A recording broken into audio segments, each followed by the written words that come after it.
So what's it like to live off grid? Well, I asked like at work the other day what he would think it would be like to live without mains power, and he just sort of looked at me like this and I don't know, it'd be unimaginable. And then I sort of said to him what I thought a lot of people think of living off grid is basically like you're sitting in a freezing cold house surrounded by candles, eating food out of tin cans and freezing your butt off at night. And he said, yeah, I sort of thought it might be something like that.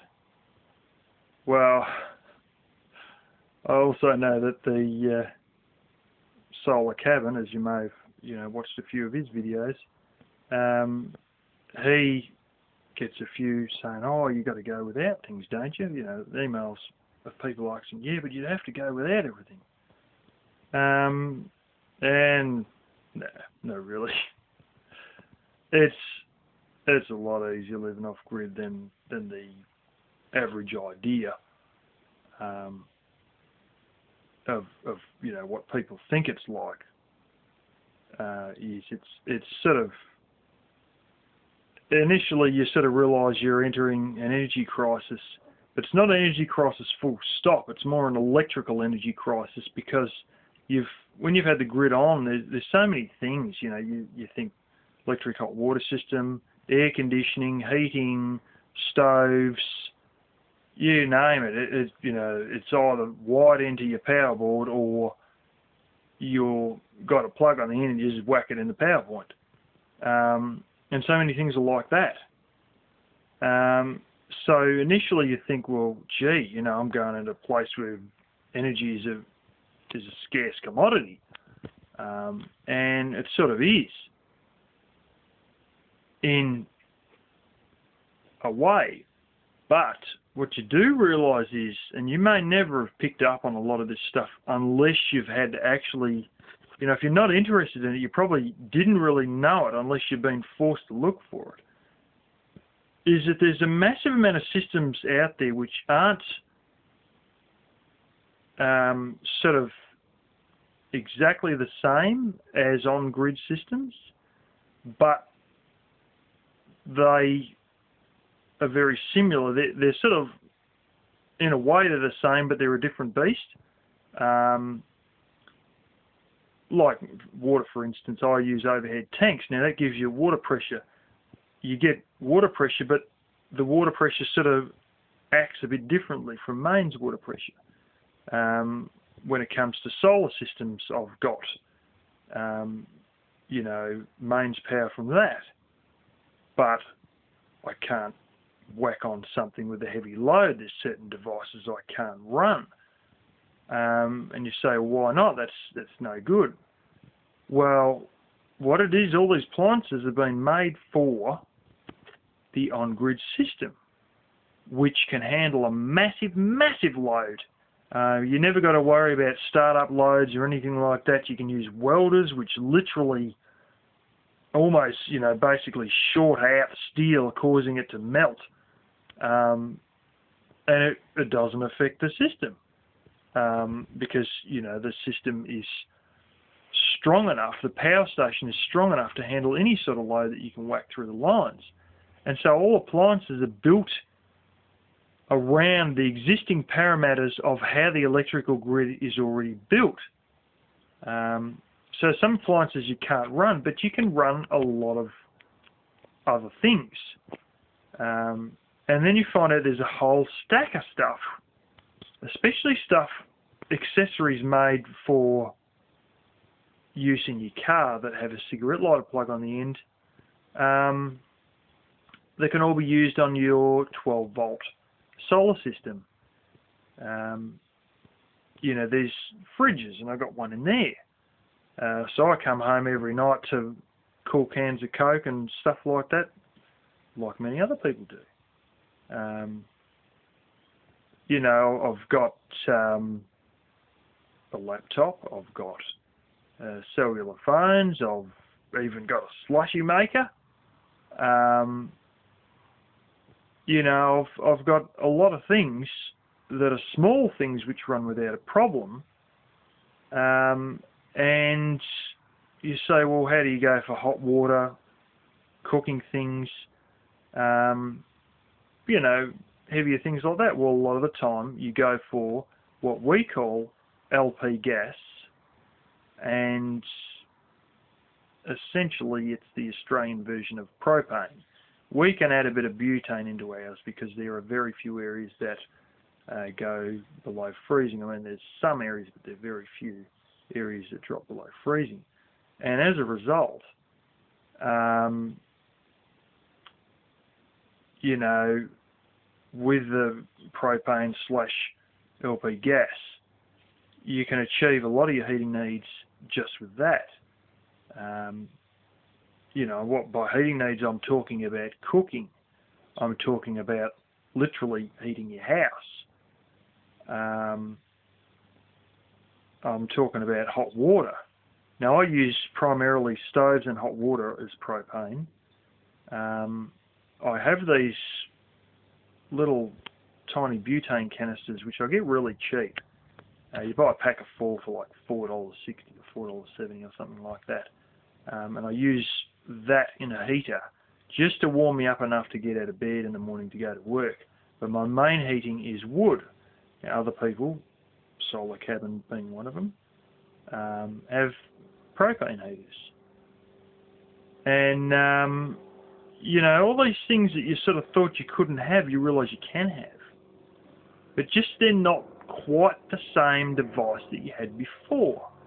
They just use a different technology, or they're sort of pretty similar but not quite exactly the same. Like when I turn the tap on, it doesn't just sort of go straight up. It sort of takes a second and then woof, then the water starts coming. And then as I go to turn it off, it seems I've got an immense amount of pressure as I'm cutting it off.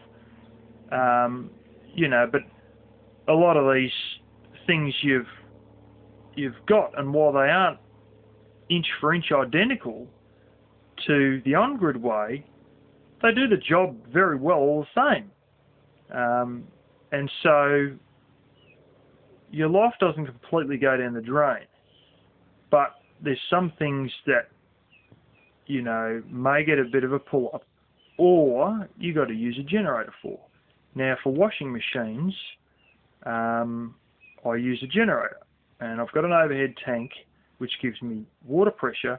I have enough in that tank, or like the tank's big enough so that I can basically run a whole week.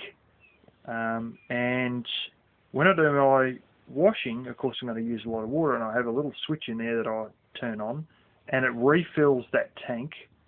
And that, you know, I've got the generator running when I've got to do the washing. So I might as well have an electrical water pump. I could have one otherwise, but it just seems that I'm topping up the water at the same time I'm doing the washing. I might as well whack a few other appliances on if I'm running a washing machine, so I do that.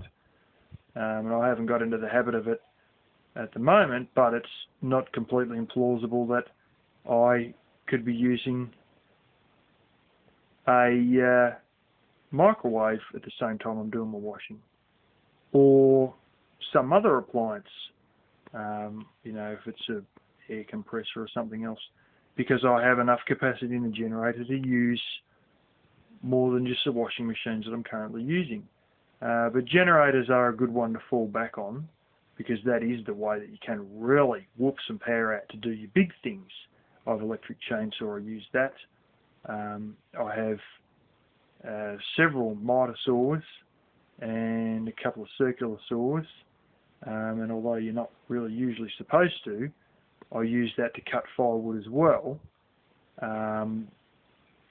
And I do that because the blades on them last longer than they do on the chainsaw. But, you know, there's a lot of ways and means that you essentially end up achieving a lot of the same stuff that you had on grid originally anyway. And yes, there's some things that may be a pain in the butt. These include hair dryers used on a regular basis. Microwaves are doable. You can buy 12-volt microwaves. Having said that, they draw a massive amount of power. You can buy 12-volt kettles. Quite frankly, I don't bother. I just put it on a little propane stove and off we go. You know, there's some things that I just don't have a need to use. A hairdryer being one of them, an oven being another one.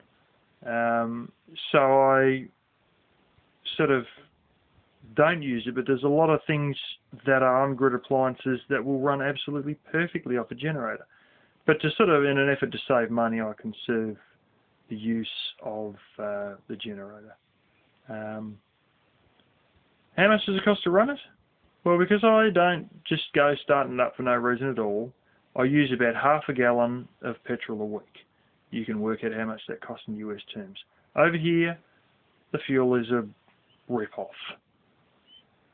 It doesn't matter that we found recently, for years and years, we could only run about 40% of our capacity of what we used.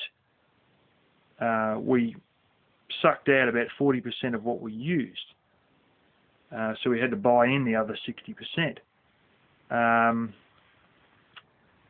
Never mind the fact that we just found a massive, massive amount of oil, estimated at, now hold your breath, $21 trillion US. Now I can still guarantee you that even though we found that big, big, big oil field, the petrol prices won't move an inch.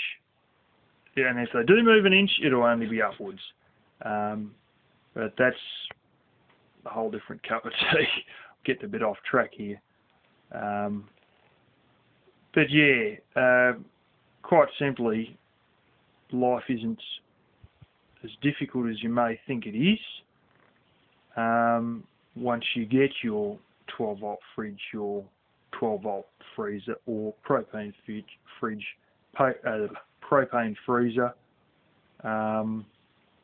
and you know, you got your stove, you got all your gear.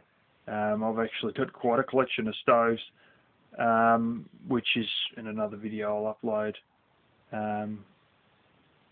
But yeah, you know, sort of don't just assume we're all here in the dark and candles, because we're not. And if you're thinking of going into that sort of a life that I'm in already, you know, basically $10 to $20 a month propane bill. Now that's Australian propane, which will be damn dearer than US propane, I can guarantee you. Half a gallon of petrol a week. I have to bring water in at the moment because my rainwater catchment system isn't as good as it could be. And quite simply, if you set it up right, it'll be so cheap to run, you'll be flabbergasted, and your life will pretty much be very similar to how it was before anyways. So I do recommend it, but I also recommend that a lot of the people I'm talking to might be doing it out of necessity. So yeah, that's life off-grid, and with people living in an RV, their life is pretty similar, except they don't have probably quite as much room as I do to fling all me junk all over the place.